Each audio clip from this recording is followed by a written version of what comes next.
Eight the age of 2 my parents abandoned me. जब उन्होंने मुझे छोड़ा था तो 3 दिन की नन्ही बहन मेरी गोद में छोड़ के वो गए थे। टीयर 2 टीयर 3 की बात करते हैं, बट ज़्यादातर स्लम्स की बात नहीं होती है। तो वहाँ पर वो ये सारे लड़के इकट्ठे होते थे जो कोई ना कोई नशा करते हैं या क्राइम करते हैं। साउथ दिल्ली में दक्षिणपुरी नाम से एक स्लम है। 22 गज के मकान में वहाँ पर 20-20 बच्चों को लेकर के छोटे छोटे इंस्टीट्यूट खुले हुए हैं, उनका नाम भी स्कूल है। और वो फिर गलत चीज़ों में स्कूल के बाद इन्फ्लुएंस होने की वजह से उनका इंटरेस्ट दूसरी जगह पे डाइवर्ट होता है। लड़का तो पढ़े या ना पढ़े अपने आप कुछ ना कुछ कर ही लेगा। डेलिक्वेंसी क्या होता है?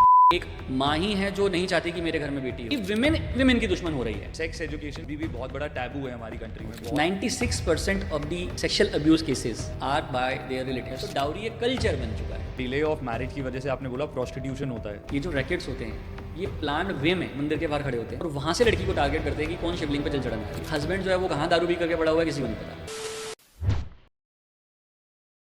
Hello everyone, welcome to another episode of Schoolcast with Avya. Today we have with us Mr. Devender. He is the founder of Ladli Foundation. Welcome sir, welcome to the podcast. Thank you so much अभी। Sir शुरू करते ही थोड़ा अपने बारे में sir कुछ बताएंगे, अपनी जर्नी आपने कहाँ से शुरू किया, कहाँ तक आ गए सर? सो अभी I born in slum and at the age of 2 my parents abandoned me in the same slum only. और जब उन्होंने मुझे छोड़ा था तो 3 दिन की नन्ही बहन मेरी गोद में छोड़ के वो गए थे। तो मेरे रिलेटिव्स ने मुझे पाला और 8 साल की उम्र में ही मैंने अपना काम करना शुरू कर दिया था। 8 साल की उम्र? हाँ, I started working at the age of 8 by selling balloons.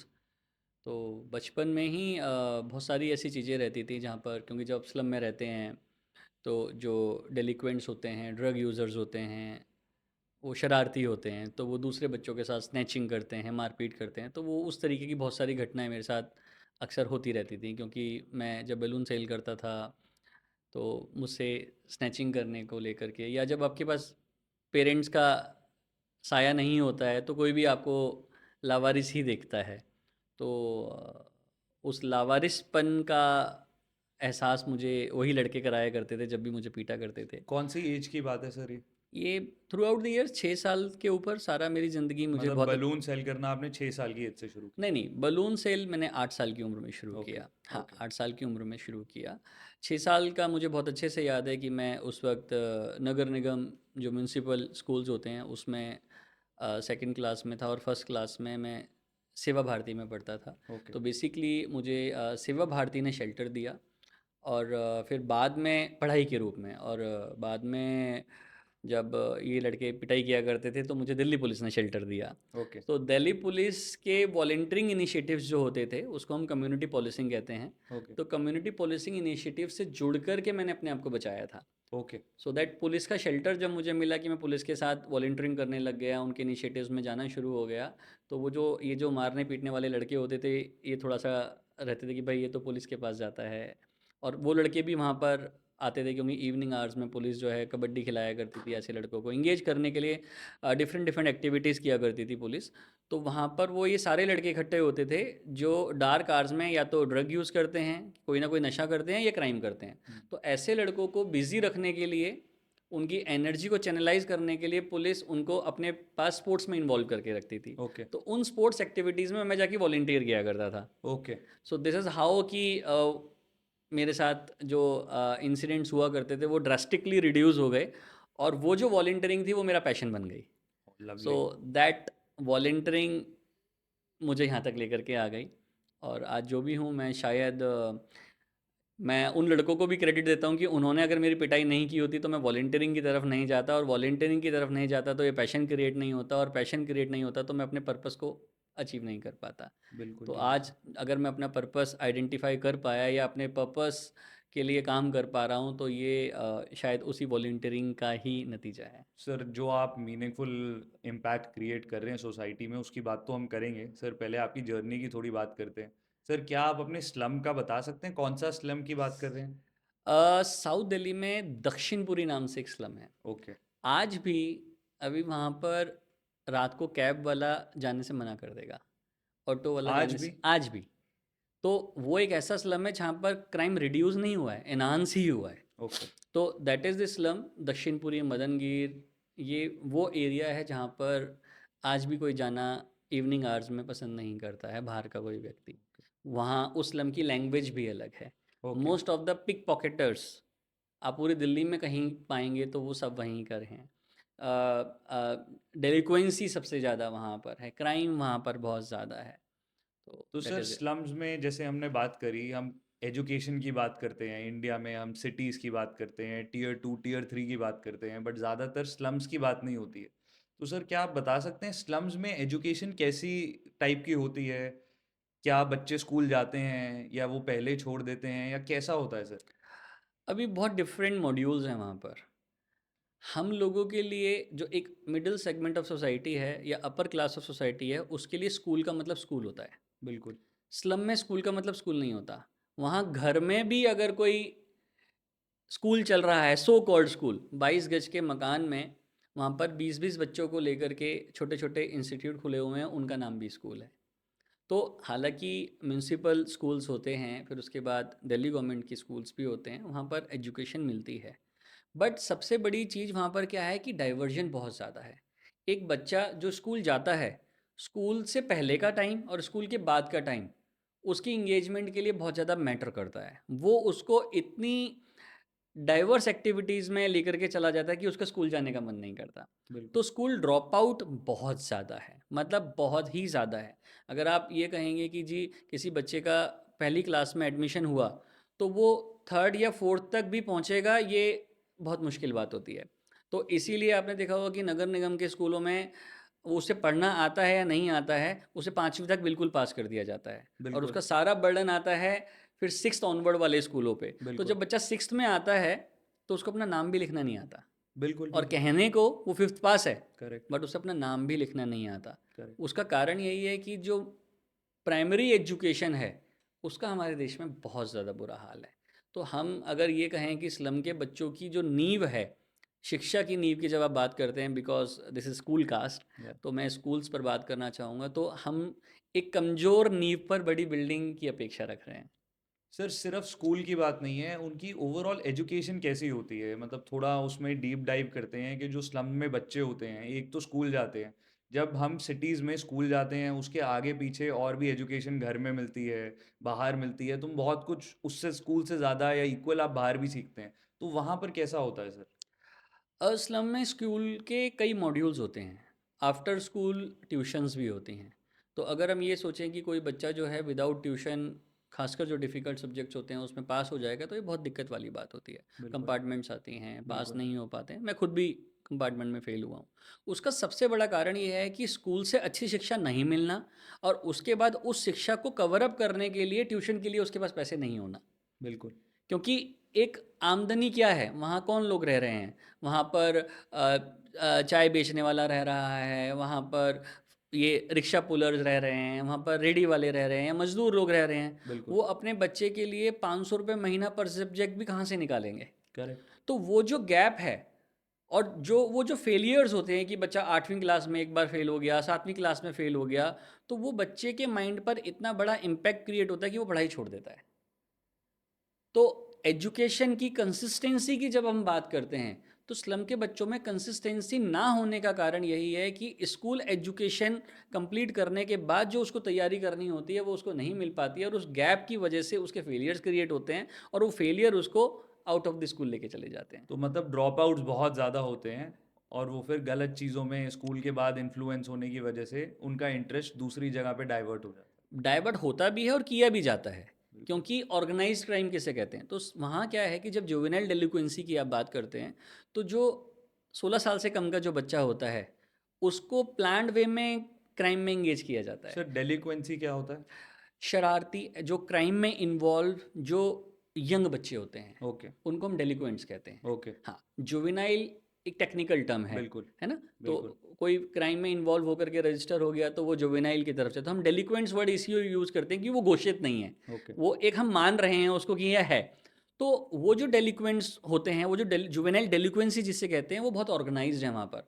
तो जो बड़े क्रिमिनल हैं जो 18 ऑनवर्ड, क्योंकि वो कोई भी क्राइम करेंगे तो उनको तुरंत की तुरंत जेल हो जाएगी, बिल्कुल। तो वो ऐसे बच्चों को स्कूल के बाहर छोटा छोटा फ्लूड का नशा, गुटखे का नशा, तंबाकू का नशा, या फिर ड्रग्स का नशा दे करके उनको आदत डालते हैं, और फिर उनको अपने जब आदत तो उनको डल गई नशे की, अब उनके पास नशा करने के लिए पैसे नहीं है, तो उनको बिल्कुल फ्री में नशा प्रोवाइड कराते हैं पहले, फिर उनको चोरी सिखाते हैं, फिर बिल्कुल ब्लेड मारना सिखाते हैं। तो ये जुवेनाइल डेलिक्वेंसी का एक ऑर्गेनाइज्ड रैकेट होता है, जो कि out of the school children को टारगेट करता है, उनको अपनी टीम में इंगेज करने के लिए, इन्वॉल्व करने के लिए। सर, जैसे अब हमने ओवरऑल एजुकेशन की बात करी बच्चों के लिए, तो क्या वहाँ पर मेल और फीमेल दोनों बॉयज़ और गर्ल्स के लिए सेम एजुकेशन किया है या अभी भी इनइक्वालिटी है एजुकेशन में? इसमें बहुत बड़ा चेंज आया है। पहले ये इनइक्वालिटी आप कह सकते थे, बट आज की डेट में नहीं है। आज की डेट में बल्कि लड़कियों की एजुकेशन पे ज़्यादा ध्यान दिया जाता है। ओके। हाँ, अगर मैं पिछले 10 सालों की बात करूँ, खासकर जब से बेटी बचाओ बेटी पढ़ाओ मूवमेंट शुरू हुआ, बिल्कुल। उसके बाद से एक बहुत ड्रास्टिक चेंज जो है वो गर्ल एजुकेशन में आया है। ओके। बल्कि सोसाइटी ये मानने लगी है कि लड़की को पढ़ाना ज़रूरी है, लड़का तो पढ़े या ना पढ़े अपने आप कुछ ना कुछ कर ही लेगा। So now society is more aware, society is more focused towards giving a good education to the girls. क्योंकि उनको अब सोसाइटी को ये लगना शुरू हो गया है कि अगर आपने एक लड़की को एजुकेट कर दिया, तो वो भले ही अपने घर चली जाएगी, लेकिन अगर वो सेल्फ रिलायंट हो गई, तो वो जहाँ भी जाएगी वो पूरी फैमिली का ख्याल रखेगी, अपने बिल्कुल ससुराल का ठीक भी है। ख्याल रखेगी और अपने मायके का भी ख्याल रखेगी। तो आपने देखा होगा कि एक बार को जो बॉयज़ होते हैं, शायद मैं भी बॉय हूँ, आप हम बॉय हैं, लेकिन सच तो सच है, एक बिल्कुल लड़की जो होती है वो एक घर से जाने के बाद भी अपने पेरेंट्स को नहीं भूलती है, बिल्कुल। उनके प्रति कंसर्न को नहीं मतलब भूलती है। तो वो एक गर्ल्स के प्रति एक सॉफ्ट कॉर्नर सोसाइटी का स्टेब्लिश हुआ है, और ये बहुत ज़्यादा पॉजिटिव है। तो सोसाइटी में इनइक्वालिटी एजुकेशन को लेकर के लड़का लड़की में वहाँ नहीं है जब वो स्कूल पहुँच चुके हैं, वहाँ अभी भी है जब तक स्कूल नहीं गए हैं। ओके। उसका मैं कारण आपको देता हूँ कि हिंदुस्तान में आज भी जब बच्ची पैदा होती है ना, तो पहला कंसर्न ये है कि वो पैदा होगी या नहीं होगी। फिर दूसरा कंसर्न है कि वो 5 साल तक जिंदा रहेगी या नहीं रहेगी। बट सर, क्या ये आज भी लोग सोचते हैं ऐसा स्लम्स में हाँ, स्पेसिफिकली? बिल्कुल सोचते हैं। मैं आपको राजस्थान का रीसेंट एग्जांपल देता हूँ। हम लोगों ने वहाँ पर रूटीन इम्यूनाइजेशन किया, तो हम लोगों ने लगभग लगभग 1 लाख बच्चों को रूटीन इम्यूनाइजेशन के लिए मोबिलाइज़ किया। तो जब हम घरों में जाती थी हमारी टीम, तो वहाँ पर जो बूढ़ी माताएं हैं, जो दादियाँ हैं, वो लड़की को वैक्सीनेट कराने के लिए तैयार हैं, लड़कों को नहीं। कारण जानोगे? कारण ये है कि लड़की को अगर वैक्सीनेशन के बाद अगर बुखार आया, बीमार हुई और ये मर गई, तो हमें कोई टेंशन नहीं है। बट लड़के को आप वैक्सीनेशन मत करिए, क्योंकि इससे इसको बुखार आता है, इसकी तबीयत बिगड़ सकती है। तो अल्टीमेटली एडवर्स हुआ कि चाहती तो वो ये थी कि भाई बिल्कुल। लड़कियों को कुछ ना कुछ हो जाए। आज भी बहुत सारे ऐसे केसेस हैं जहाँ पर 5 साल 6 साल की बच्ची अगर लड़की है और उसको ट्यूबरक्लोसिस हो जाए, तो प्लान्ड वे में पेरेंट्स ट्रीटमेंट नहीं कराते हैं। ओके। निमोनिया हो जाए तो ट्रीटमेंट नहीं कराते हैं कि वो इसी बहाने निपट। तो ऐसे भी केसेस हैं। बट अगर हम पिछले दशकों की बात करें और इस लास्ट दशक की जब हम बात करें, तो ड्रास्टिकली चेंज आया है, बहुत बड़ा चेंज सोसाइटी में आया है फॉर वुमेन एम्पावरमेंट, या हम ये कह सकते हैं कि नाउ बेटियां चाहते हैं लोग। चेंज आया है बट अभी भी वो थॉट कहीं ना कहीं जिंदा है, बहुत टाइम लगेगा उसे जाने में। देखिए, मैं लोग पेट्रियार्कल माइंड से सोसाइटी को इसका दोष देते हैं कि मेल्स जो हैं उनकी वजह से एक पेट्रियार्कल माइंडसेट सोसाइटी बनी हुई, जिसकी वजह से वुमेन पीछे रह गई या उनको पीछे धकेला जाता है या बच्चियां पैदा नहीं होती हैं। बट वो कम्प्लीटली चेंज हो गया। अब पेट्रियार्की जो है वो आदमियों के दिमाग में नहीं है, वो औरतों के दिमाग में आ चुकी है। एक माँ ही है जो नहीं चाहती कि मेरे घर में बेटी हो, एक सास ही है जो अपनी बहू को हेट करती है, एक ननद ही है जो उसके घर में उसके भाई की अगर कोई वाइफ आई है तो वो उसे 36 का आंकड़ा बना करके रखती है। So competition amongst the women has Ryzen up. अब वो जो एक सोसाइटी डेवलप हो रही है कि आदमी इतना बड़ा दुश्मन नहीं है लड़की का या औरत का, जितनी कि विमेन विमेन की दुश्मन हो रही है। सो अगर मैं ये कहूँ कि विमेन डेवलपमेंट में सबसे बड़ा हर्डल कोई है, तो वो विमेन ही है। मतलब वो इतना डीपली इनग्रेन हो गया उनके दिमाग में ये विमेन और मेल का डिफरेंस कि अब विमेन ही विमेन की दुश्मन बन एग्जैक्टली गई। एग्जैक्टली, ये बिल्कुल सही बात है। क्योंकि आप देखिए, कोई भी, मैं हमेशा इस बात को कहता हूँ कि कोई भी बदलाव जो आता है वो ऊपर से आता है, प्रॉब्लम्स जो आती हैं वो नीचे से आती हैं। क्योंकि सोसाइटी किसको कॉपी कर रही है? जो आपसे बेहतर है। बिल्कुल। भाई, आप नीचे वाले को तो कॉपी नहीं करेंगे, उसको तो आप सिंपैथी की नज़र से देखते हैं कि बिल्कुल। भगवान ने चलो मुझे ऐसा नहीं बनाया। लेकिन हम सेलिब्रिटीज़ को क्यों पसंद करते हैं, हम उनके ड्रेस कोड्स को क्यों कॉपी करना चाहते हैं, या हम अपर सेक्शन ऑफ सोसाइटी को क्यों पसंद करते हैं हम? क्योंकि उनकी चीज़ें हमसे बेहतर हैं और हम उनको फिर कॉपी करते हैं। तो वो सारी की सारी चीज़ें ऊपर से ही नीचे आ रही हैं। बिल्कुल। आज जिस तरीके के आप सीरियल्स देख लीजिए, आपको मीडिया में देखने को मिलेंगे। अब तो जब से ओटीटी आया है तब से तो कुछ अलग ही दिखाया जा रहा है। बिल्कुल। तो ये बहुत ज़्यादा ज़रूरी है इस बात पे सोचना कि जो ओटीटीज़ में दिखाया जा रहा है उसका इम्पैक्ट सोसाइटी में क्या पड़ रहा है। तो विमेन वहाँ से जो लेकर के आ रही है वो अल्टीमेटली दूसरी वुमेन पे लागू कर रही है, उसको बिल्कुल, उस बिल्कुल, माइंडसेट के साथ देख रही है। बिल्कुल। तो वो एक बड़ा बदलाव सोसाइटी में इन नेगेटिव मैनर एक क्रिएट हो रहा है। सर अब वापस दक्षिणपुरी में चलते हैं सर। अब जैसे सर बहुत लोग जो यूजुअली हम देखते हैं कि बहुत लोग स्लम्स में ही रहते हैं, वहीं बड़े होते हैं और वो लोग वहीं रह जाते हैं। ज़्यादातर आई थिंक वहीं रह जाते हैं। तो ये माइंडसेट में कहाँ प्रॉब्लम है, या एक बार आप कुछ एक हमें रिफ्लेक्शन दिखाएंगे कि एक स्लम में 5 साल 7 साल के बच्चे का दिन कैसा होता है सर? हाँ, ये बहुत आज पहली बार किसी ने ऐसा पूछा है। तो एक स्लम में बच्चे की जो ज़िंदगी होती है ना, वो माँ बाप से रिलेटेड कम होती है, उसके पड़ोसियों से, उसके सराउंडिंग से रिलेटेड ज़्यादा होती है। हाँ, क्योंकि माँ बाप तो बेचारे काम पे चले जाते हैं। बिल्कुल। अब उनके जब वो काम पे जा रहे होते हैं ना, तो उनका कंसर्न पीछे से यही होता है कि मेरे बच्चे को कौन देखेगा। बिल्कुल। क्योंकि हर तीसरा उसकी एज का बच्चा उसको टारगेट कर रहा होता है, even in terms of the sexual abuse. Okay. 96% of the sexual abuse cases amongst the children are by their relatives. तो ऐसा नहीं है कि बच्चा जो है वो बच्चे के साथ ही सेक्सुअल अब्यूज़ से घबरा रहा है। नो, वहाँ जो उसका चाचा, दूर का रिश्तेदार, वो जो नशा करके बैठा हुआ है ना, और ऐसे ऐसे नशे वो लोग करते हैं, मैं बड़े लोगों की बात कर रहा हूँ, तो उनको कोई नहीं मिलता तो वो बच्चों को टारगेट करते हैं। घर घर खेलने के बहाने टारगेट करते हैं, कोई दूसरी गेम्स में इंगेज करने के बहाने टारगेट करते हैं, कोई चॉकलेट देने के बहाने उनको टारगेट करते हैं। तो एक बच्चे की जो ज़िंदगी है ना, जो 5-6 साल का, 8 साल का बच्चा कह रहे हैं, उसकी उसकी उसके दिन का जो सबसे बड़ा टाइम निकलता है वो अपने आप को बचाने में निकलता है। प्रोटेक्शन। अपनी पहला प्रोटेक्शन, इंस्टिंक्ट। पहला इंस्टिंक्ट। क्योंकि हर, मैं कह रहा हूँ, लोग पहले डेटा था कि हर तीसरा बच्चा, एज पर माई एक्सपीरियंस, हर दूसरा बच्चा स्लम में सेक्सुअल अब्यूज़ का शिकार है। हर दूसरा बच्चा, और मैं ये बात पॉडकास्ट में बोल रहा हूँ। Every second every child. Second child. अगर आप डीपली इस बात का सर्वे करेंगे, या डीपली, कोई बोलता नहीं है माइक पर आकर के, बिल्कुल। वो बच्चा भी नहीं बोल पाता, उसे पता ही नहीं है, बट हर दूसरा बच्चा स्लम्स में किसी न किसी अब्यूज़ का शिकार है। और उसका सबसे बड़ा कारण ये है कि हम उनको वो शिक्षा नहीं दे पा रहे हैं जिससे कि उनको पता चले कि क्या चीज़ क्या है। बिल्कुल। उनको अब्यूज़ का मतलब ही नहीं पता, उनको गुड टच बैड टच का मतलब ही नहीं पता, उनको एक्सप्लॉइटेशन का मतलब ही नहीं पता। बिल्कुल। तो ये एजुकेशन, क्योंकि हम इसको देने से बचते रहे हैं, इस बात की एडवांटेज वो लोग लेते हैं जो ये सब फ़ायदे उठाते हैं।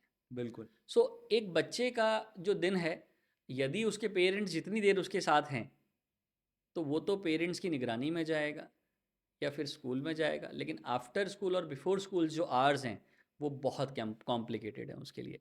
स्लम्स में प्लेग्राउंड्स तो हैं नहीं, बिल्कुल। तो वो खेलेगा कहाँ जा करके? बिल्कुल। वो कॉलोनी में अपने ही एज के ग्रुप के लोगों के साथ मिलेगा, ठीक है? बिल्कुल। तो रैक पिकिंग क्यों होती है? क्योंकि बच्चों को नशे की आदत पड़ चुकी होती है, और वो पैसा कहाँ से लाएं? तो वो प्लास्टिक बीनते हैं। पेरेंट्स हैं, पेरेंट्स इधर काम पे चले गए, बच्चे बेगिंग पे चले गए। तो एक बच्चे की जो ज़िंदगी है वो जद्दोजहद है। वो आपके और हमारे बच्चे जैसे नहीं हैं। वो हमारे और आपके बच्चे जो पैम्पर होते हैं, आप और हम, हमारे जो बच्चे होते हैं, जिस चीज़ को हम लोग सूंघ नहीं सकते उसको वो खा जाते हैं। उनका इम्यून सिस्टम इतना ज़्यादा ज़बरदस्त होता है कि अगर स्लम में बच्चे को ट्यूबरक्लोसिस है, तो वो सिर्फ ब्लड रिपोर्ट में ही पता चलेगा, सिम्टम्स नहीं है उसको कोई। सिम्टम्स तो बहुत सीवियर स्टेज पे जाकर के उसको पता चलते हैं। ओके। तो उनका कॉन्फिडेंस लेवल, उनका इम्यून सिस्टम, ये सारा इतना ज़्यादा बेहतरीन हो जाता है। उसका कारण ही यही है कि वो उतना ज़्यादा ओपन इन्वायरमेंट में है, तो उसकी जो इंगेजमेंट है उस ओपन इन्वायरमेंट में उसको बढ़ा करके रखती हैं। सो दिस इज़ व्हाट, कि एक बच्चे का जो दिन है ना, वहाँ पर वो हमारे बच्चों प्रोटेक्शन जैसा में नहीं ज़्यादा है। जाता है। हर डर चीज़ में। उसको अपने आप को हर चीज़ से प्रोटेक्ट करना है। देखो, उसको भी प्रोटेक्ट करना और है, उसे उसके पता पेरेंट्स नहीं को है भी। कि ये प्रोटेक्शन कर उसको रही कुछ है। पता ही नहीं है। सबसे बड़ी बात यह है कि सोसाइटी में, स्लम्स में सेंसिटाइजेशन की बहुत कमी है, अवेयरनेस की बहुत कमी है। और उसका जो सबसे बड़ा कारण है वो है लैक ऑफ एजुकेशन। करेक्ट। और सर शायद इसीलिए उनके दिमाग में ट्रॉमा पैदा होता है और वो उन्हें पता नहीं होता ट्रॉमा है, और तभी वो विशियस साइकिल वो अपने बच्चों पर करते हैं और ये चलता रहता है। आपने बहुत अच्छी बात बोली कि उनके दिमाग में ट्रॉमा होता है और उनको पता नहीं होता है कि वो ट्रॉमा है। अभी मैं कहना चाहूँगा, ट्रॉमा, स्ट्रेस, वल्नरेबिलिटी, ये जितने भी वर्ड्स हैं ना, इससे स्लम के बच्चे का सरोकार नहीं होता। मुझे आज तक नहीं पता कि स्ट्रेस क्या होता है, हम्म, क्योंकि हमारी अपब्रिंगिंग वो हुई है ना, बिल्कुल। स्लम से पढ़ के आए हैं, है ना। स्ट्रेस क्या होता है, किसी ने ज़्यादा काम दे दिया, थक गए, तो हम थकान तक सीमित है, लेकिन स्ट्रेस क्या होता है ये नहीं पता। ठीक है, पिटाई पड़ गई, दर्द क्या होता है ये पता है, लेकिन एनजाइटी क्या होती है ये नहीं पता, बिल्कुल है ना। बिल्कुल मार दिया, बिल्कुल कूट दिया, लिटा दिया, गिरा दिया, लेकिन डर क्या होता है वो नहीं पता। पिट गए, गिर गए, फिर दोबारा खड़े हो जाएंगे। सो बिल्कुल। एक स्लम की जो लाइफ है ना, वो आपको बहुत मायनों में स्ट्रॉन्ग करती है यार। देखो, टू बी फ्रैंक, आज एक अपर सेक्शन ऑफ सोसाइटी का जो बच्चा है ना, और एक स्लम के बच्चे को, दोनों को आप, 6 साल का बच्चा दिल्ली घुमा कर ले आएगा उसको। हम्म, मुझे बहुत अच्छे से याद है, मैं ब्लू लाइन बसों में मैंने सफ़र किया है, तो 8-9 साल की उम्र में मैं पूरी दिल्ली घूमा हूँ और अपने आप से घूमा हूँ। इवन जो मेरा, जब मैं 6 क्लास में, जब मैं 2nd क्लास में नगर निगम के स्कूल गया था, तो मैं जिस स्लम में रहता था वहाँ से करीब 3 किलोमीटर मेरा स्कूल था, 3 किलोमीटर्स, और मैं अकेला जाता था, एक छः ओके। साल का बच्चा। बिल्कुल आज आप बताइए ना कि 6 साल का बच्चे को आप अपने घर के गेट के बाहर जाने देंगे क्या? बिल्कुल सर, नहीं होता है सर ऐसा सो सिटीज़ में। तो स्लम या लोअर स्टाटा जो है, वो एक कॉन्फिडेंस तो देता है। बिल्कुल। आपने सर कौन सी क्लास तक पढ़ाई करी है? मैं 10th के बाद स्कूल नहीं गया, ओके। 10th और वॉज माई लास्ट क्लास, ऐसा लेकिन क्यों? हाँ,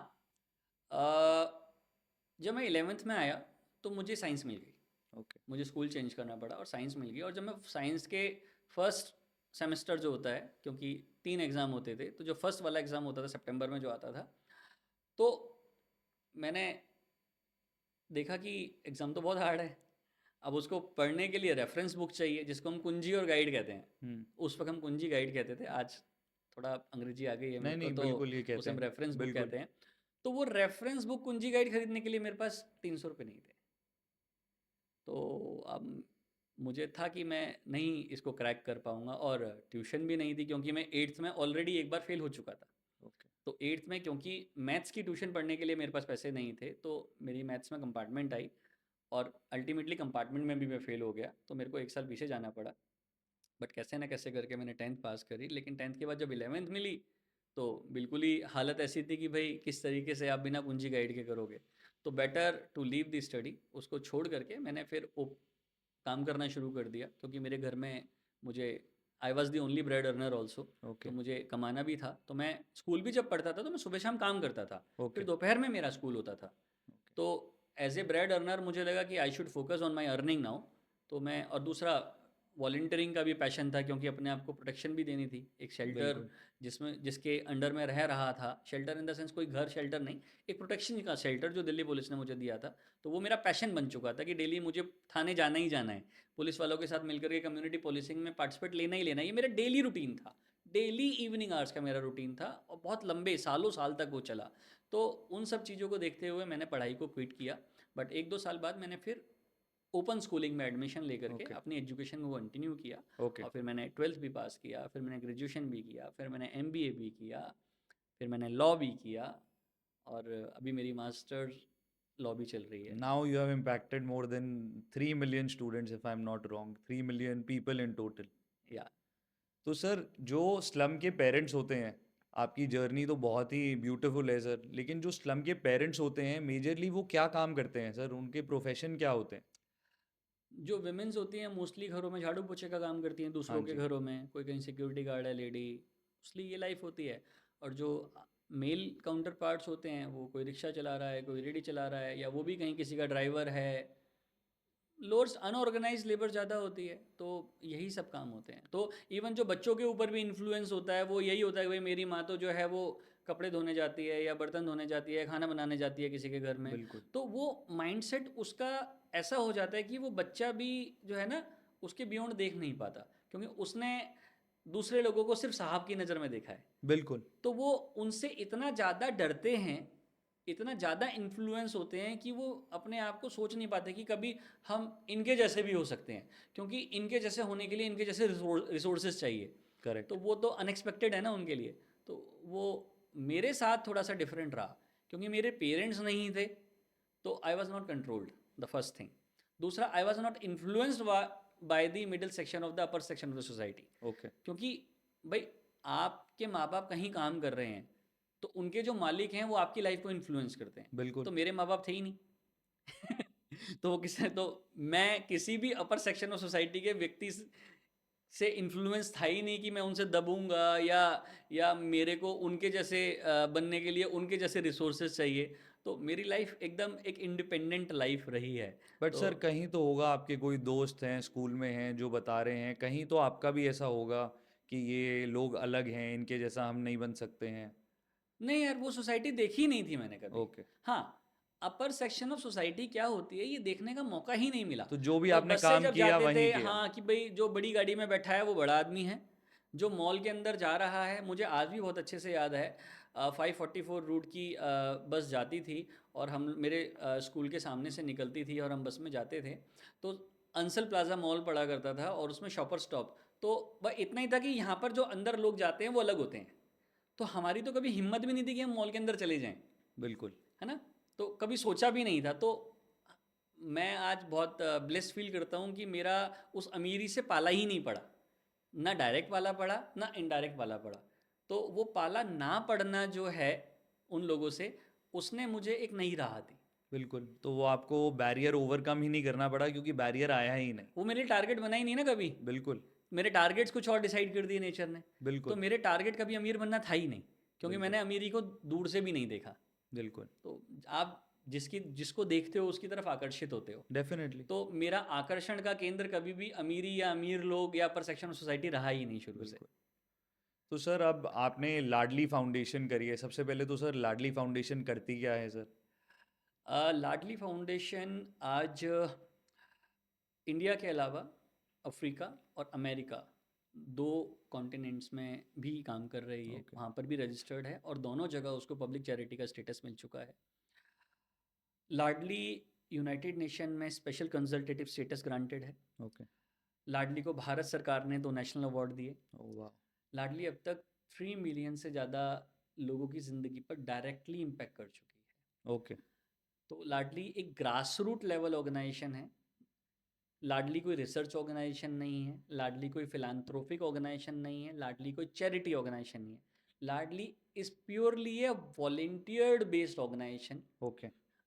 जो कि ज़मीनी स्तर पर जाकर के जो मोस्ट वल्नरेबल पॉपुलेशन है, मोस्ट वल्नरेबल, जिसकी सुध लेने वाला कोई नहीं है, यानी मेरे जैसे लोग, जो मैं हुआ करता था, जिसके ना माँ बाप थे ना सोसाइटी थी, कुछ कोई उसकी सुध लेने वाला नहीं था, ऐसे लोगों को आइडेंटिफाई करके उनकी अपलिफ्टमेंट के लिए काम करती है, ओके। उनको एजुकेशन देने के लिए काम करती है, उनको हेल्थ देने के लिए काम करती है, उनको गवर्नमेंट की डिफरेंट स्कीम से जोड़ने के लिए काम करती है, उनको लाइवलीहुड जनरेट हो सके उसके लिए काम करती है, खासकर लड़कियों की सोशल प्रोटेक्शन पे काम करती है, ओके। और लड़कों के साथ ड्रग प्रिवेंशन पर, क्राइम प्रिवेंशन पे काम करती है।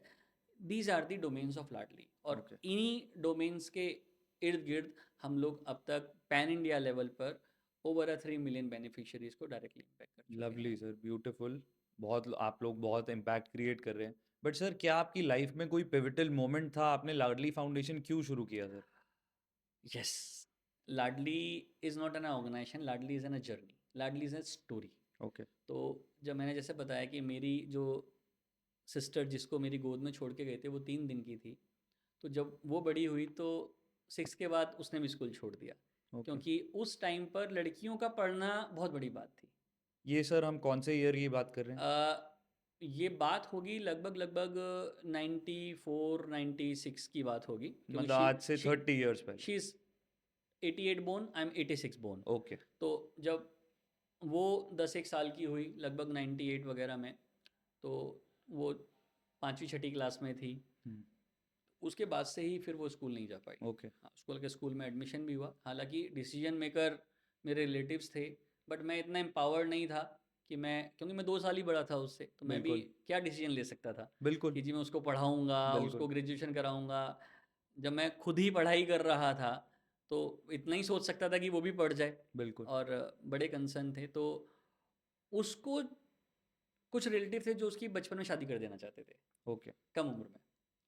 तो उसके खिलाफ मैंने पहली लड़ाई लड़ी। तो सर ये अभी भी बहुत ज़्यादा होता है? हाँ, बहुत ज़्यादा होता ओके। है ये। क्यों, क्या उसका कारण क्या है कि स्लम में ना, अगर लड़की है तो उसे जल्दी निपटाना चाहते हैं कि ये जल्दी अपने घर जाए। वो एक्सेप्ट नहीं करते उसको कि हमारी लड़की है। आज भी स्लम्स में बच्ची की एजुकेशन के लिए पैसा इकट्ठा नहीं किया जाता। लड़की की एजुकेशन के लिए पैसा इकट्ठा नहीं किया जाता, ओके। उसकी शादी के लिए किया जाता है। और जब तक वो शादी लायक ना हो जाए तब तक वो बोझ है, वो बर्डन है। क्यों? कि ये किसी लड़के के साथ तो नहीं भाग जाएगी, या कोई लड़का इसके साथ गलत अटैम्प्ट तो नहीं कर देगा, या कोई आदमी तो नहीं कर देगा। तो वो जो इनसिक्योरिटी है कि उस लड़की के साथ गलत ना हो जाए, वो उसकी डेवलपमेंट में सबसे बड़ा हर्डल है। बिल्कुल। क्योंकि सिर्फ उसी कारण से वो स्कूल जा रही है तो स्कूल के बाद के आवर्स, या स्कूल के पहले आवर्स, या स्कूल के गेट से कोई उसे टारगेट ना कर ले। वो जो इनसिक्योरिटी उसके पेरेंट्स के मन में होती है, वो उसको एजुकेशन नहीं लेने देती। तो वहीं से उसकी वल्नरेबिलिटी शुरू हो जाती है, तो उसको ओके। ज़्यादा पढ़ने नहीं दिया जाता। तो मेरी सिस्टर के साथ भी कुछ ऐसा ही था।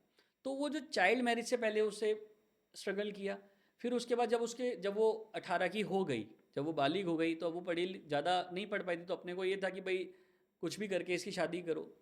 तो उसके लिए लड़का देखना शुरू हुआ। अब बिकॉज आई बिलोंग्स फ्रॉम ए बनिया कम्युनिटी, तो कि जो सामाजिक शोशेबाजी है, हालांकि वो झूठी शोशेबाजी है, बट शादी अच्छी होनी चाहिए।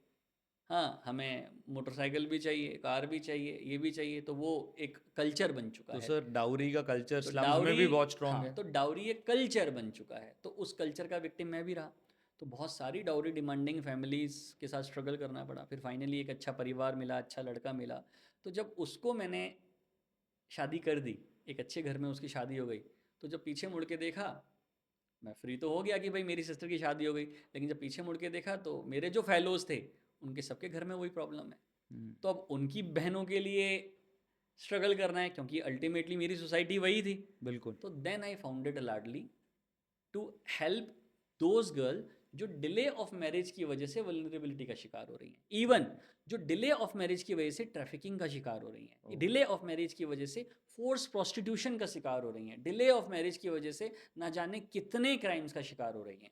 तो ऐसे मामलों में जब रिसर्च किया तो पाया कि सिर्फ डिले ऑफ मैरिज और अर्ली मैरिज, ये दोनों इतने डेंजरस क्राइम बन चुके हैं, या इतने आप कहोगे इनके इनके कॉन्सिक्वेंसेस इतने ज़्यादा हो चुके हैं कि वो लड़की रोज़ मरती है।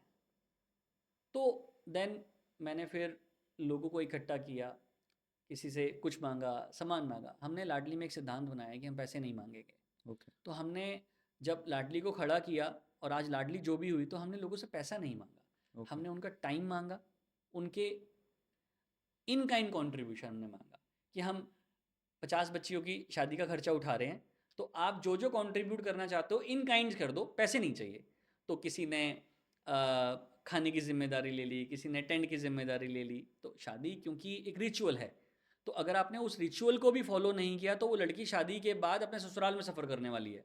क्योंकि सास नंद सारे मिलके बोलेंगे भाई हमारे भाई की शादी में तो ये रिचुअल्स फॉलो नहीं हुए, तो इसका नेगेटिव इम्पैक्ट हमारी लाइफ में आने वाला है ना। बिल्कुल। तो वो जो मिथ्स हैं, लोअर स्टार्टा में मिथ्स बहुत हाई होते हैं, तो उनको कंप्लीट करने के लिए एक रिचुअल बहुत ज़रूरी है। ये लड़का घोड़े पे बैठेगा ज़रूर, तो आपको घुड़चढ़ी करनी है। तो हमने किसी से बोला भैया आप बैंड बाजे बारात घोड़े का इंतज़ाम कर दो, तो किसी ने वो कर दिया। अब किसी ने बोला दरवाजे की रस्म होनी है, तो हमने किसी को रिक्वेस्ट की कि भाई तोरण का इंतज़ाम कर दो। सो this is how collective effort से हमने सोसाइटी को इंगेज करके कुछ अच्छे लोग हमें मिले जिन्होंने हमारे जो मेजर एक्सपेंसेस थे वो बियर किए। ओके। हाँ, तो वन ऑफ वेरी क्लोज, मैं फ्रेंड तो अब उनको कहता हूँ, but earlier he was my mentor, because मैं उनके साथ काम किया करता था, तो उनको मेरी वॉल्टियरिंग बहुत पसंद थी। तो वो ही use to support me in my volunteering. तो ओके। उन्होंने बोला कि नहीं यार, कोई काम करना है तो ऑर्गेनाइज्ड वे में करो, एक ऑर्गेनाइजेशन बना करके करो, और हम मिल करके अच्छा काम करेंगे, सपोर्ट करेंगे। तो मेजरली हमारे एक्सपेंसेस वो बियर किया करते थे। तो this is how Ladli started.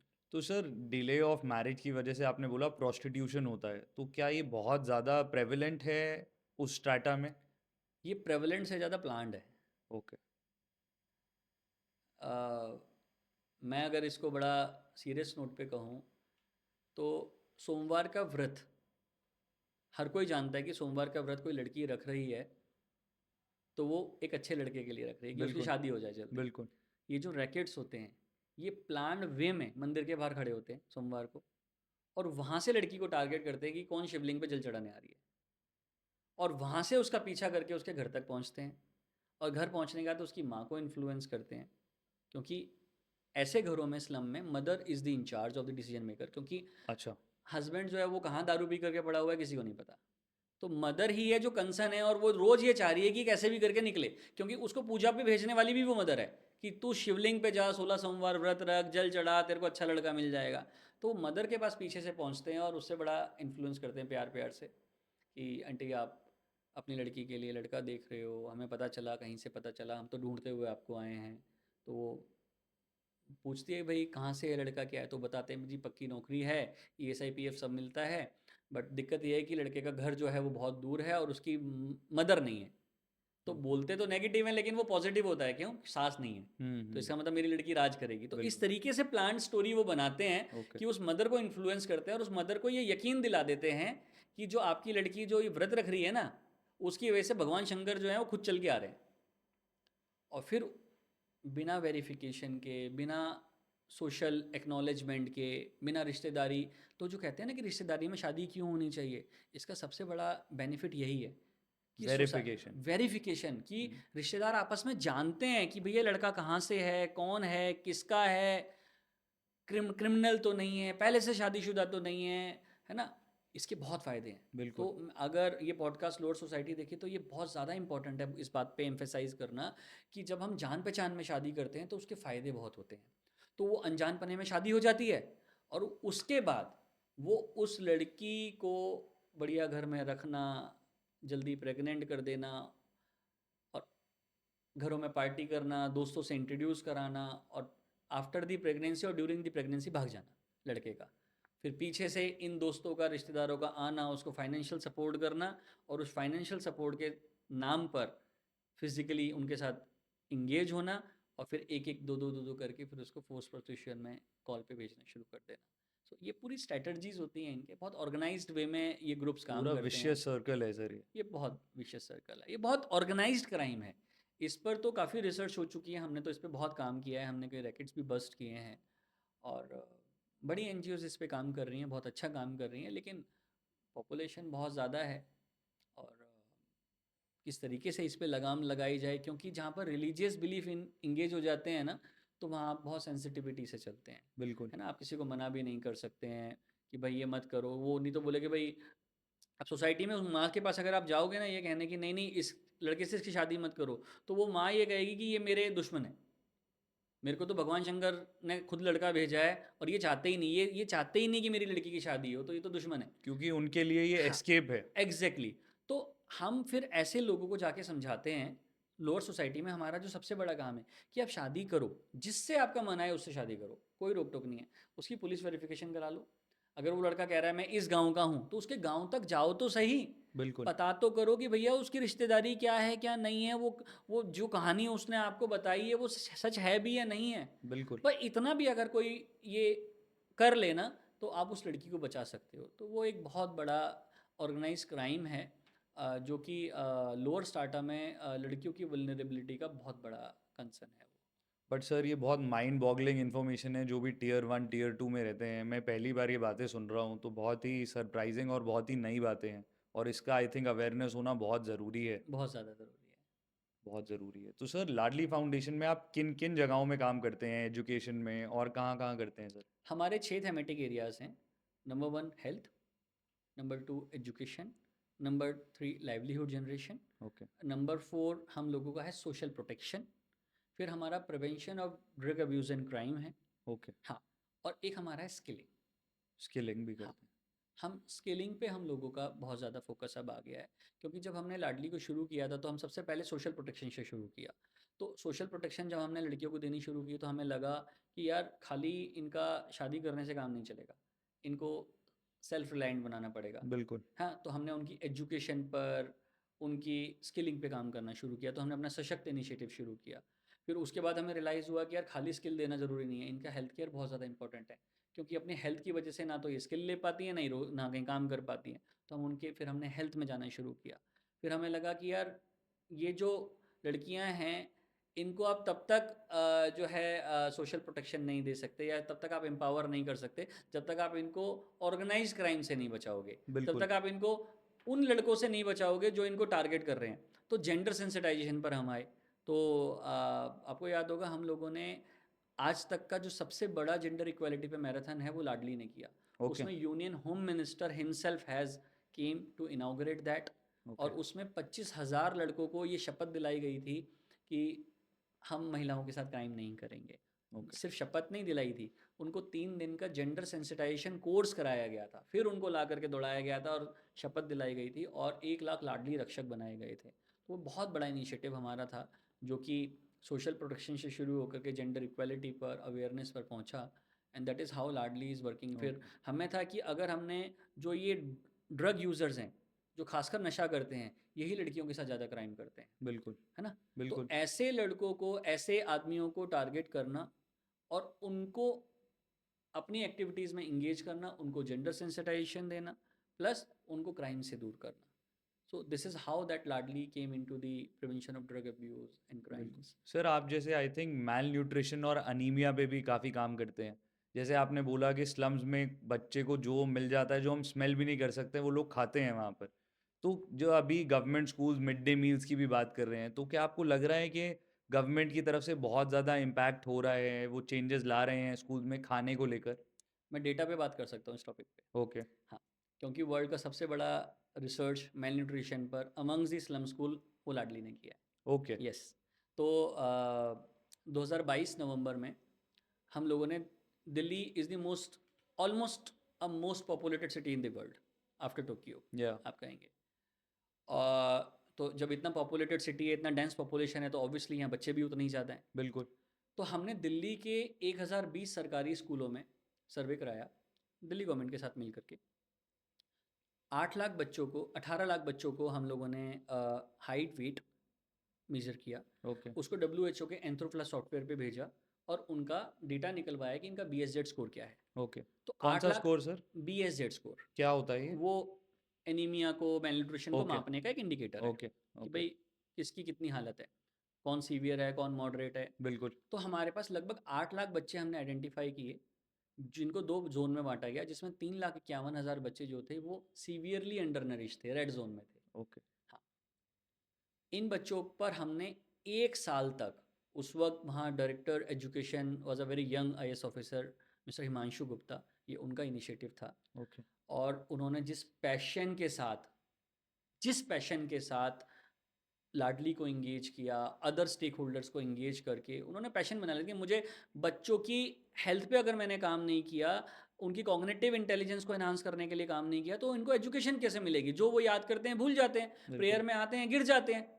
वो उनका एजेंट मिशन था। उन्होंने देखा था, प्रेयर्स में जाते थे, बच्चे गिर जाते थे, तो पता चलता था कि ये तो सीवियरली अंडर नरिश। तो उसको बिल्कुल। उन्होंने ऑर्गेनाइज मैनर में इनिशिएटिव लिया, और फिर लास्ट में 3,51,000 बच्चों पर हम लोगों ने इंटरवेंशन डिज़ाइन किया, उसको प्लान किया। मिड डे मील के अलावा उन्होंने एक नया इनिशिएटिव लिया, मिनी स्नैक्स ब्रेक का। ओके। उसमें लाडली ने सोशल इंटर्नशिप का कोऑर्डिनेशन, मतलब काम किया, प्लस उस पूरे प्रोग्राम का मॉनिटरिंग और इवेल्यूशन का काम लाडली ने किया। और इस तरीके की एक्टिविटीज़ ऑर्गेनाइज करना, वर्कशॉप ऑर्गेनाइज करना, पेरेंट काउंसलिंग करना, इसमें हम लोग इंगेज हुए। और 1 साल तक बच्चों को हमने एडिशनल ब्रेक्स दे करके मिनी स्नैक्स ब्रेक्स चलाया, जिसमें हम लोग बच्चों को ये गाइड किया करते थे कि क्या खाना है, क्या नहीं खाना है। ओके। और घर से कोई भी एक प्रोटीन का आइटम ऐसा लाना है जो आप नहीं खाते हो। तो पीयर में वो बच्चे खाने लग गए, दोस्ती में। साथ में हाँ, मिलकर। साथ में पेरेंट्स को ये काउंसलिंग की, अगर आप बच्चे को 5 रुपए भी दे रहे हो तो इतना तो इंश्योर करो कि 5 रुपए का बच्चा क्या खा रहा है। हाँ, कोई टॉफ़ी खा रहा है, शुगर वाली आइटम खा रहा है, कैंडी खा रहा है, या चिप्स खा रहा है, तो उसको इंकरेज करो कि वो कोई प्रोटीन का आइटम खाए, है ना? बिल्कुल। अगर उसे चिप्स खाने तो चिप्स की जगह वो मूंगफली खाए, बिल्कुल। चिप्स की बिल्कुल। जगह वो चना खाए, बिल्कुल। है ना, मूंग दाल खाए। तो ऐसी चीज़ों पे हमने डाइवर्ट किया, और 1 साल बाद आई कैन प्राउडली से कि टाइम्स ऑफ इंडिया ने पब्लिश किया था, 63.7 परसेंट बच्चों का 5 kg से ज़्यादा वेट बढ़ा ओह वाओ, 1 साल के अंदर। आउट और of those 3.5 lakh yes students. Yes, ये एक बहुत बड़ा आउटकम था। और इस आउटकम के लिए we were just an a part of that activity. हाँ, हम लोगों का एक इंटेंसिव रोल था, but credit goes to mister Himanshu Gupta, कि जिन्होंने इतना बड़ा इनिशिएटिव, इतना बड़ा विजन उनका था कि उन्होंने इतना सीरियसली उस नोट पे सोचा और उस पर बहुत एग्रेसिवली काम किया बट उन्होंने। This is a huge achievement sir, आपको kudos to you and Himanshu sir also, कि आप लोग नहीं, जो हम तो काम कर बहुत रहे हैं। सेकेंडरी हैं इस मामले में, बट उनका बहुत बड़ा रोल था। It was his amazing. Vision या। सर अब जैसे हमने फूड की बात करी, तो फूड की वो लोग जो चीज़ें खाते हैं उन्हें पता भी नहीं होता है कि अच्छी हैं कि नहीं है। सिमिलरली हमने पहले बात करी कि मेंटल हेल्थ के बारे में उनको स्ट्रेस पता भी नहीं होता है कि क्या है। लेकिन सर कहीं ना कहीं ट्रॉमा, स्ट्रेस, ये वर्ड्स रियल तो हैं, ये कहीं ना कहीं अंदर तो होता है, बस इंसान को पता नहीं होता। तो क्या आप लोग लाडली फाउंडेशन के थ्रू कुछ स्कूल्स में काम कर रहे हैं मेंटल हेल्थ के बारे में भी? ये सारे हमारे सब्जेक्ट्स हैं, बट हम लोगों का फोकस इस बात पे रहता है कि इसका उन्हें मतलब पता ही ना ओके। हो। क्योंकि मेरा पर्सनली मानना ये है कि जिस चीज़ पर आप जितना ज़्यादा फोकस करते हैं ना, वो उतना ही आपको कंसंट्रेट कराती है उस चीज़ पर। तो वो चीज़ आ रही हो या नहीं आ रही हो, आ जाती है। जब आपको जिस चीज़ का मतलब ही नहीं पता, आपकी डिक्शनरी में वो सवाल ही नहीं है, तो आपको इफेक्ट ही नहीं करेगा। तो बिल्कुल। तो मेरा पर्सनली मानना, maybe I may be wrong as per the society, है ना, मेरा मानना ये है कि स्ट्रेस नाम के जो वर्ड्स हैं, एनजाइटी नाम के जो वर्ड्स हैं, इन शब्दों से हमें दूर रहना चाहिए। क्योंकि पहले ये शब्द आएगा, फिर ये बीमारियाँ आएंगी। तो मैं तो अपनी लाइफ में इन शब्दों को ही इंटर नहीं होने देता। ओके। तो ना मेरे पास, मैं इस तरीके के शब्दों को जानता हूँ, ना मेरी डिक्शनरी में ये हैं। ये साइंटिफिक वर्ल्ड की बात है। मेडिकल वर्ल्ड में ये शब्द हो सकते हैं, या वो इन चीज़ों पर इनका अनुसरण करके अपना व्यापार बढ़ा रहे हैं। बट मेरी लाइफ में पर्सनली आई डोंट नो कि मेंटल हेल्थ प्रॉब्लम क्या होती है, स्ट्रेस क्या होता है, एनजाइटी क्या होती है। मेरा इससे अभी तक तो सरोकार हुआ नहीं है, और मैंने अपनी वोकेबलरी में, अपनी डिक्शनरी में पर्सनली मैं इन शब्दों को नहीं चाहता। तो मैं आगे भी किसी बच्चे को ये बोलूं कि स्ट्रेस क्या होता है, मैं ये समझाऊं, नहीं। खुशी क्या होती है, मैं ये समझाना चाहता हूँ। हैप्पीनेस क्या होती है, मैं ये समझाना चाहता हूँ। खुश अपने आप में, अपनी चीज़ों को लेकर के आप कैसे खुश रह सकते हैं अभाव में। आप खुश कैसे, क्योंकि मेरा मानना है कि जब किसी व्यक्ति की ज़िंदगी में अभाव होता है, जिस सेगमेंट पर हम बात कर रहे हैं, हम अभावग्रस्त बच्चों के जीवन पे बात कर रहे हैं। बिल्कुल। तो जहाँ अभाव होता है ना, वहीं भाव पैदा होते हैं। और जहाँ भाव पैदा होते हैं ना, वहाँ परमात्मा खुद उतर के आता है। तो जब परमात्मा खुद आ रहा है, तो काय का स्ट्रेस, काय की एंजाइटी, काय की मेंटल हेल्थ प्रॉब्लम। तो my belief is to empower them with the positive words, with the positive thoughts. Happiness क्या होती है, मैं ये सिखाना पसंद करूँगा। पैशन क्या होता है, मैं ये सिखाना पसंद करूँगा। करेज क्या होती है, मैं ये सिखाना पसंद करूँगा। एंथुजियाज्म क्या होता है, मैं ये सिखाना पसंद करूँगा। स्ट्रेस क्या होता है, एंजाइटी क्या होती है, मैं नहीं। तो जब हम सेशन लेते हैं, तो वो उनकी लैंग्वेज में मेंटल हेल्थ के सेशन होते हैं, बट मेरी लैंग्वेज में वो एम्पावरमेंट के सेशन होते हैं। सो दिस बिल्कुल। इज व्हाट दैट वी तो डू। सर आप जो भी जिस एस्पेक्ट में भी हेल्थ में, एजुकेशन में करते हैं, तो आप लोग वर्कशॉप्स भी करते हैं? रेगुलर वर्कशॉप्स होती हैं। ओके। वर्कशॉप्स वहाँ जाकर, हर जगहों में जाके लोग जाते हैं, स्कूल्स में करते हैं या कैसे करते हैं सर? हम स्कूल्स में भी वर्कशॉप्स करते हैं, कम्युनिटी में भी वर्कशॉप करते हैं, ओके। और उन बच्चों को पीयर एजुकेटर बनाते हैं कि ओके। जो वर्कशॉप हमने उनको सिखाई है, अब वो अपने पीयर्स में सिखाएं।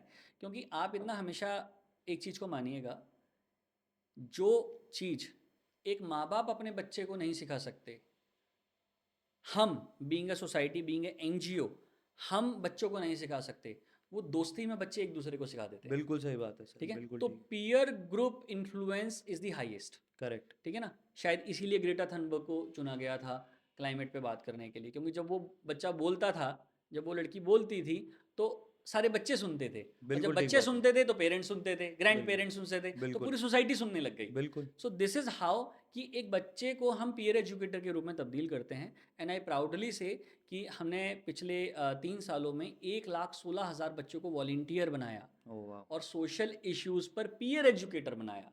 And Ladli is the only organisation in the world जिसने ये नंबर अचीव किया। In the world. In the world 1,16,000 school students को ऑर्गेनाइज्ड वे में टेक्निकल वॉलेंटियर, क्वालिफाइड वॉलेंटियर हम लोगों ने बनाया, पूरा कोर्स हमने डिज़ाइन किया और पूरा कोर्स उनको सिखाया, उनको सर्टिफिकेट्स दिए, उनको स्कूल बेस्ड एक्टिविटी में और कम्युनिटी बेस्ड एक्टिविटीज़ में इंगेज किया और फिर उनके काम की इम्पैक्ट रिपोर्ट उनसे बनवाई.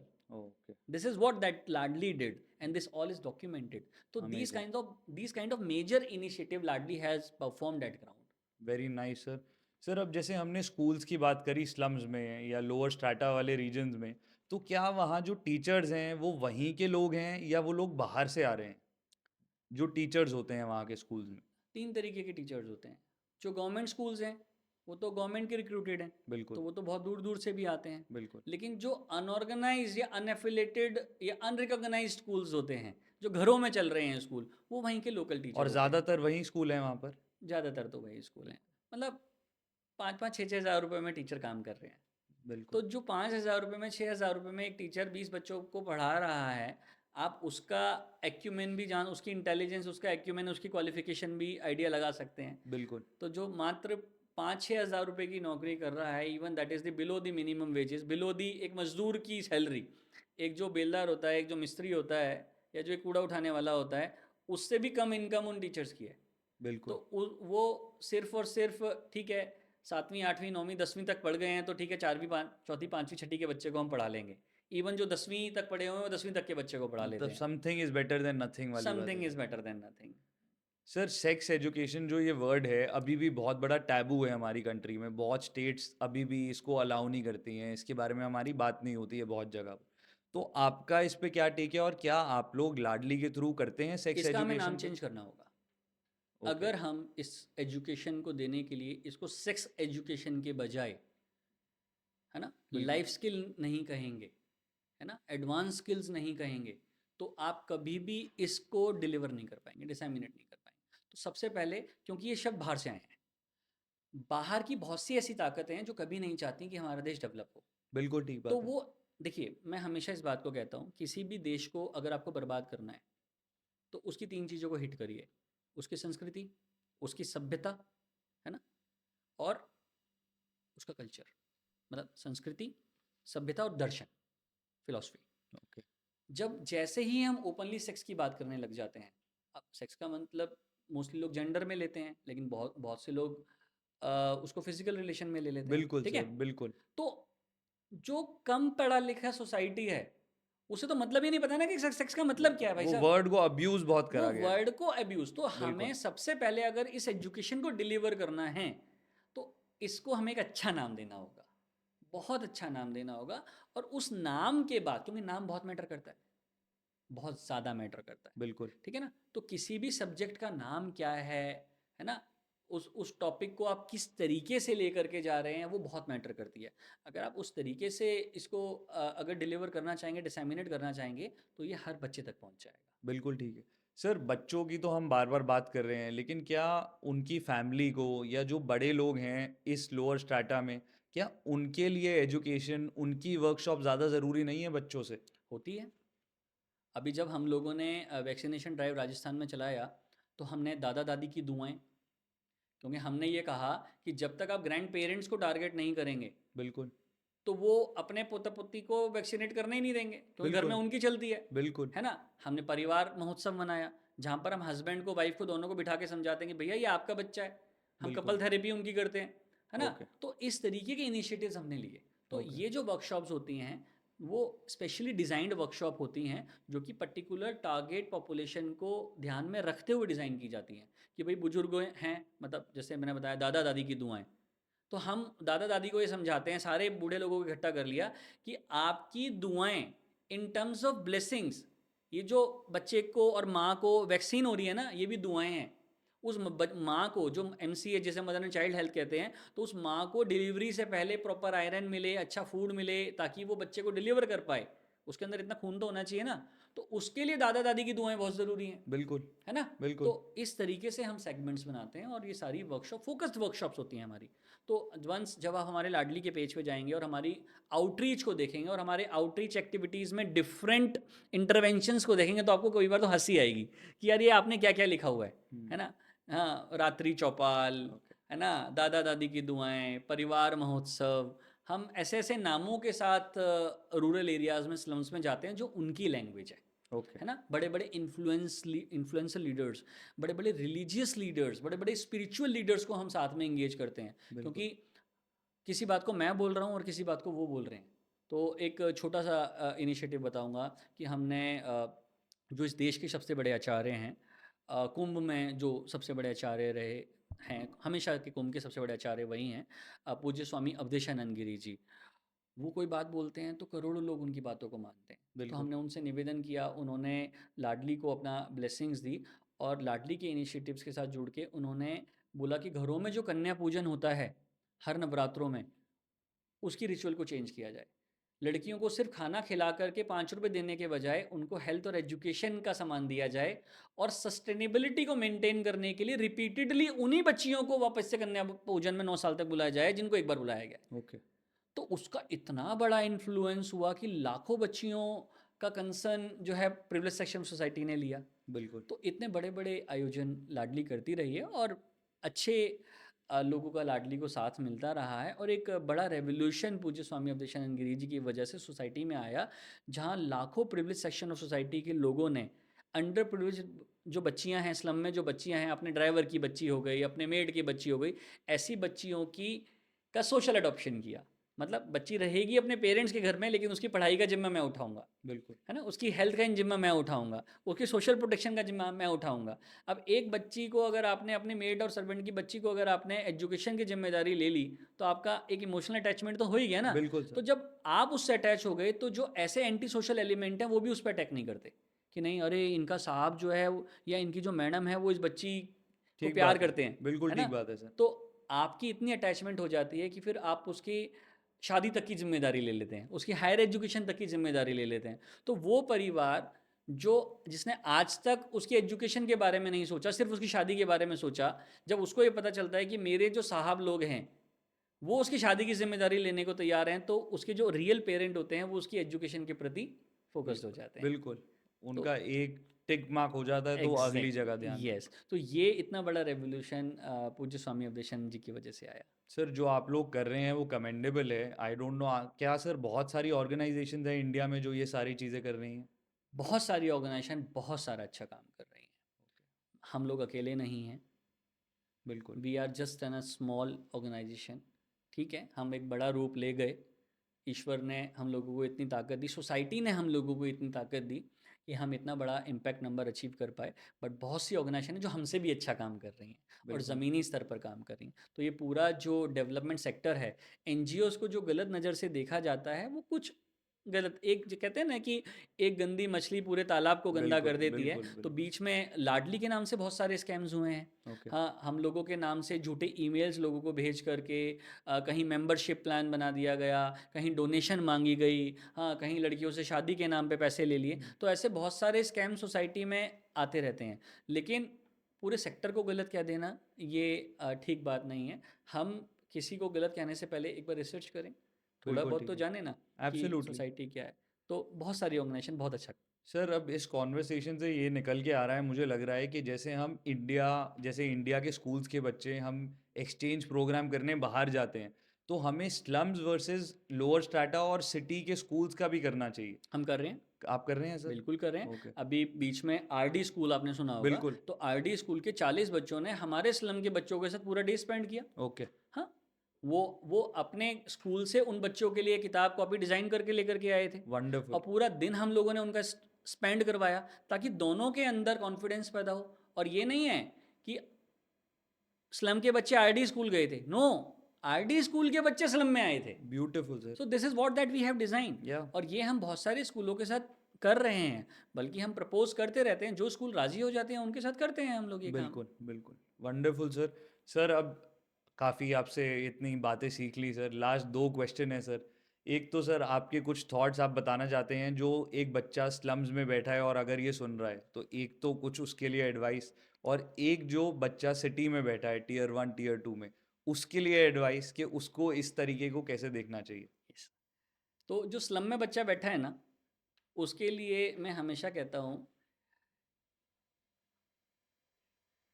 कि विरासत में ज़रूरी नहीं है कि आपको सब कुछ मिले, बट ये सोसाइटी जो है ना, समाज जो है, ये आपको इतना कुछ दे सकता है, इतना कुछ दे सकता है कि आप पता नहीं क्या बन जाओगे, लेकिन वो लेने के लिए तैयार रहो। उस वो लेने के लिए ना आपको पात्र बनना पड़ेगा। पात्र बनने के लिए आपको अपनी पात्रता पे जोर देना होगा। तो इसको इंग्लिश में मैंने लिखा था कि you may not have receive much in your legacy, but this society will be with you with greater things, be willing to accept. वाह। सो दिस कि हर स्लम का बच्चा देवेंद्र या उससे भी आगे जा सकता है। बिल्कुल। ठीक है, तो ये पोटेंशियल आपके भीतर है, ये कोई दूसरा आपको नहीं बताएगा, ये आपको खुद देखना है कि आप उस चीज़ के लिए तैयार हैं या नहीं है। हम चाहते तो हैं कि हमें ये मिल जाए, बट हमने उसकी पात्रता पे जोर दिया या नहीं दिया, क्योंकि उस चीज़ को अचीव करने के लिए वो एलिजिबिलिटी भी तो चाहिए ना। उस बिल्कुल एलिजिबिलिटी के लिए मेहनत तो मुझे ही करनी है ना। बिल्कुल। तो हम फोकस ना खोएं, हम कॉन्फिडेंस लूज ना करें, हम ये ना सोचें कि ये हम नहीं कर सकते या ये हम नहीं पा सकते। हम सब कुछ पा सकते हैं। मतलब अपने आप को विक्टिम ना समझे। अपने आप को विक्टिम ना समझें, विक्टिम फोर्स को इनवाइट ही ना करें। लवली। हम कॉन्फिडेंट होकर के जो चीज़ हम अचीव करना चाहते हैं उसकी एलिजिबिलिटी पर जोर दें कि हम उसके लिए एलिजिबल हैं या नहीं हैं। और मैं आपको बड़ा यकीन से कह सकता हूँ कि जिस दिन एलिजिबिलिटी कंप्लीट होती है ना, उस चीज़ को मिलने से कोई नहीं रोक सकता। बिल्कुल ठीक है सर। और प्रिविलेज सेक्शन ऑफ सोसाइटी के बच्चे के लिए मैं एक ही बात कहना चाहूँगा कि this society is like a canvas, it's you who need to paint it beautifully. Lovely. या क्यों? उसका कारण है कि मैं अगर अपने आप को प्रिविलेज समझता हूँ ना, और अगर मैंने अंडर प्रिविलेज के लिए काम नहीं किया ना, तो सोसाइटी में जो गैप आ रहा है ना, ये गैप जब खाई में कन्वर्ट होगा ना, तो इस खाई में गिरूंगा मैं ही। बिल्कुल ठीक है। क्योंकि बिल्कुल वो ठीक तो बात। जमीन पे बैठा हुआ है, बिल्कुल वो ठीक नहीं बात है। गिरेगा। बिल्कुल जो स्लम में बैठा हुआ है वो नहीं गिरेगा, जो ऊपर बैठा हुआ है ना वो गिरेगा। बिल्कुल ठीक तो बात है। अगर मैंने अंडर प्रिविलेज बच्चों के सेगमेंट के लिए, उनके एम्पावरमेंट के लिए, उनके एनहांसमेंट के लिए, उनकी कैपेसिटी बिल्डिंग के लिए काम नहीं किया, तो कल को उनमें से ही कोई क्रिमिनल बन करके मुझ पर अटैक करेगा। सर लास्ट क्वेश्चन, ये सर जो स्कूल्स हैं, अब आप स्कूल्स को क्या एडवाइस देना चाहेंगे? जैसे आप सोशल वर्क बहुत कर रहे हैं, कि स्कूल्स में आपने कुछ देखा होगा कि कुछ चीज़ें बेटर होनी चाहिए या चेंज होना चाहिए, तो उनके लिए क्या कहना चाहेंगे सर आप? स्कूल्स को सिर्फ अपने करिकुलम और अपनी रेपुटेशन को मेंटेन करने के लिए ये जो रिजल्ट परसेंटेज, इससे बाहर आना होगा और अपने बच्चों को कम्युनिटी डेवलपमेंट एक्टिविटीज़ में इंगेज करना होगा। ये गैप है। इसका बिल्कुल। मैं एक छोटा सा इंसिडेंट आपको बिल्कुल बताता हूँ सर बिल्कुल। कि यूएस में जब बच्चा छोटा होता है ना, बच्चा तो छोटा ही होता है तो बच्चे को ये नहीं, सबसे पहले ये बताया जाता है कि be a responsible citizen first, then be a successful person. Hindustan में उल्टा है।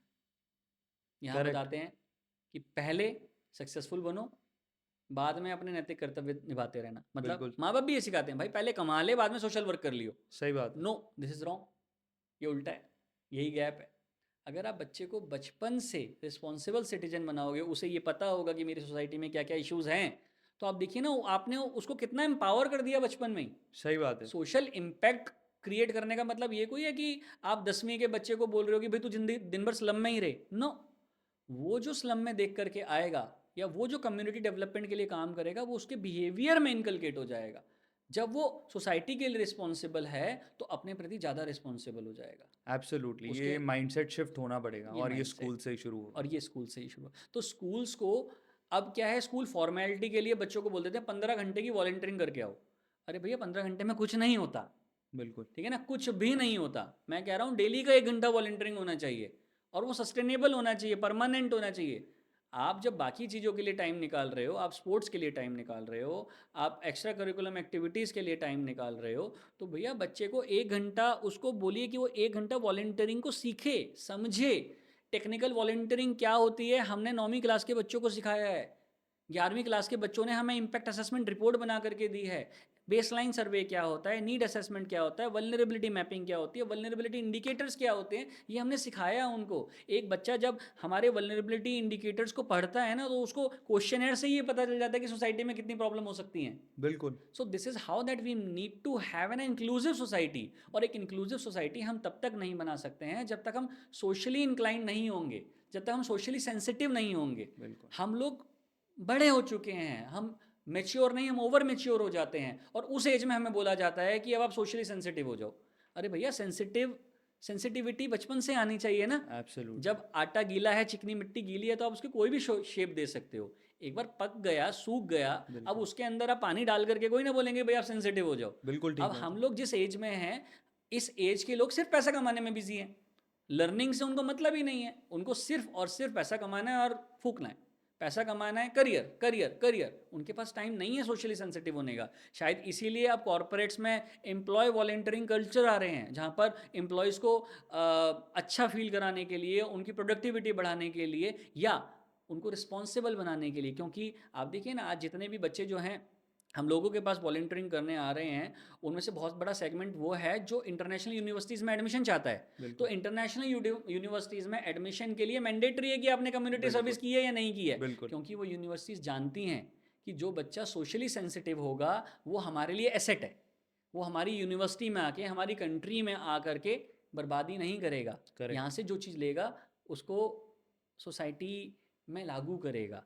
ऐसे ही कंपनियां भी अब, कि जो बच्चा या जो पर्सन, जो एम्प्लॉय हमारा सोशली सेंसिटिव है, वो कंपनी के लिए एसेट है ना। वो टाइम से बिल्कुल भी आएगा, हाँ, लड़कियों के साथ अब्यूज़ भी नहीं करेगा, तो सेक्सुअल हरासमेंट कमेटी बनेगी ज़रूर, लेकिन हमारे काम की नहीं होगी, क्योंकि हमारे यहाँ पर ऐसे एम्प्लॉयज़ हैं ही नहीं। तो बिल्कुल जो लोग सोशली सेंसिटिव होते हैं, सोशली इंक्लाइंड होते हैं, वो ज़्यादा रिस्पॉन्सिबल होते हैं। ये रिसर्च में भी आ चुका है। बिल्कुल सो हम लोग वो सोशल सेंसिटिविटी जो है वो 18 के बाद ही क्यों दे रहे हैं? वो बचपन से क्यों नहीं देना चाहते? अगर हम बचपन से देंगे तो उनके ब्लड में आ जाएगी, उनकी ब्रीद में आ एब्सोल्युटली जाएगी वो चीज़। और हर बच्चा जो है अपने हर पल जब सोसाइटी के बारे में सोचेगा, सोशल इम्पैक्ट क्रिएट करने के बारे में सोचेगा, तो उसकी खुद के प्रति ऑनेस्टी इन्हांस होगी, बिल्कुल ठीक है और सर। वो उसकी ओवरऑल डेवलपमेंट में बहुत बड़ा रोल प्ले करती है। So this is beautiful how that we should involve. Sir. I think जैसे आपने बोला सेक्स एजुकेशन को रीनेम करना पड़ेगा, वैसे ही आई थिंक इंक्लूसिव को भी रीनेम करना पड़ेगा, क्योंकि इंक्लूसिव से बहुत लोग, I think I might be wrong, ये समझते हैं कि सिर्फ फिजिकली चैलेंज लोग या ऐसे लोग, बट इंक्लूसिविटी उससे बहुत ऊपर है। सिर्फ वो लोग नहीं हैं, और भी सोसाइटीज़ में अलग अलग स्ट्रैटास के लोग, वो सब कुछ इंक्लूसिविटी का एक पार्ट वेरी ट्रू, होता है। Very true. Thank you sir, it was an honour to have you with us. आपसे बहुत कुछ सीखा सर आज। आपका एक्सपीरियंस कैसा रहा sir? It is a wonderful moment. मैं हमेशा से ये बात कहता हूँ कि चर्चा जो है ना, वो इट्स लाइक एन अर्थक्वेक। किसी भी विषय पे चर्चा जो है ना, वो उस विषय के लिए इतने बड़े टूल इकट्ठे कर देती है कि वो रेवोल्यूशन में क्रिएट हो जाता है। तो डेफिनेटली ये सर। जो डिस्कशन हुआ है ना, तो मुझे भी बहुत सारी चीज़ें सीखने को मिली।